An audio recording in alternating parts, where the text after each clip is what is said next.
Here we are in my van. I'm running out of daylight, so I'm going to be reading December 16th of My Utmost for His Highest.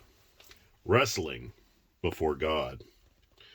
Wherefore take unto you the whole armor of God, praying always. Ephesians 6:13, 18. You have to wrestle against the things that prevent you from getting to God.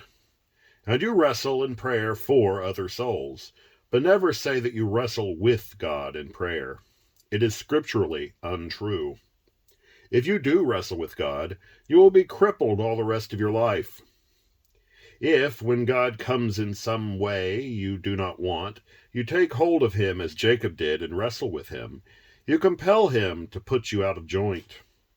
Don't be a hurpler in God's ways, but be one who wrestles before God with things, becoming more than conqueror through him. Wrestling before God tells in his kingdom. If you ask me to pray for you, and I am not complete in Christ, I may pray, but it avails nothing. But if I am complete in Christ, my prayer prevails all the time. Prayer is only effective when there is completeness. Wherefore take unto you the whole armor of God.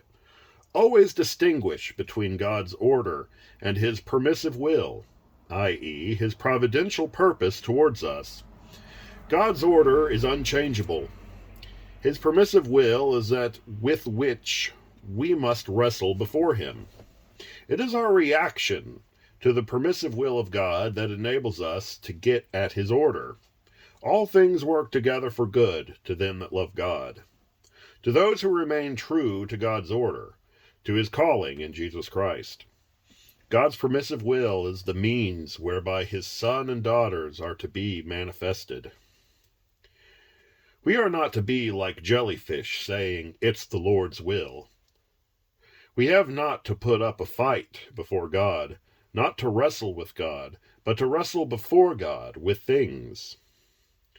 Beware of squatting lazily before God instead of putting up a glorious fight so that you may lay hold of his strength. My utmost for his highest.